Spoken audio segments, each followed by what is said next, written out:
GST తగ్గింపు విప్లవాత్మక నిర్ణయమని మంత్రి కొల్లు రవీంద్ర అన్నారు.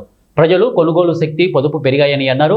అవనిగడ్డలో సూపర్ జీఎస్టీ సూపర్ సేవింగ్స్ అవగాహన సదస్సు ఏర్పాటు చేశారు.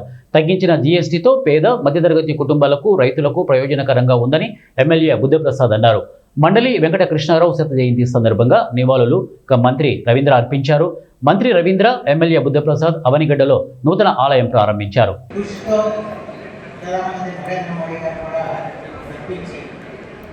ఈ కోణంలో బీజేపీ కూడా భాగస్వామ్యం చేయడం వల్ల మనం ఎంత లబ్ధి పొందామో మనం ఆలోచించాలి.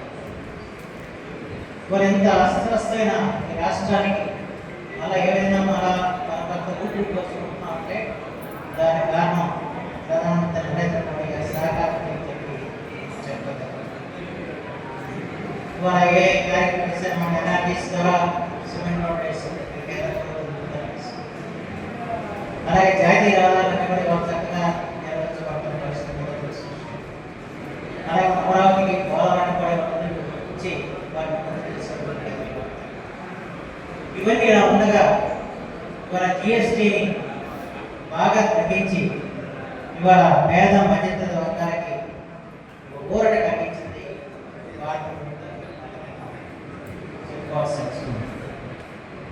దాదాపు ప్రతి కుటుంబానికి కూడా ఇవాళ 15,000 వరకు కూడా ఆదా కలిగే విధంగా వాళ్ళ జిఎస్టీ తగ్గాయి. దీనివల్ల ఈ కొనుగోలు శక్తి కూడా ఇవాళ పెరగడం, దాంతో వ్యాపారాలకి అమ్మకాలు పెరిగాయి. అయితే ఇదంతా నేను పూర్తిగా దేని మీద ఏం తగ్గింది అని చెప్పడం అంటే ప్రతి వస్తువు మీద తగ్గింది, కానీ కొన్ని వస్తువులు పూర్తిగా తీసేయకపోతుంది. ఉదాహరణకి మనం కొన్ని నా ముందు మాట్లాడిన పెద్దలు చెప్పారు, చాలా వరకు మనకి నాలుగో అతిపెద్ద దేశంగా ఆర్థిక వ్యవస్థగా భారతదేశం తయారైంది. 2014 ముందు ఇక్కడ చిన్నతనంలో కూడా మనం చూస్తే ట్యాక్సెస్లో రకరకాల ట్యాక్సెస్ ఉన్నాయి. సేల్ ట్యాక్స్ అని, కమర్షియల్ ట్యాక్స్ అని, ఎక్సైజ్ ట్యాక్స్ అని,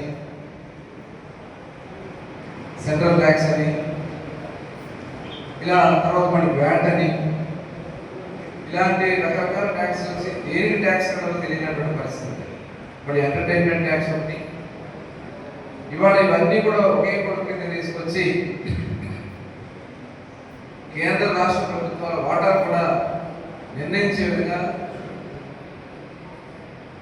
goods and service tax, GST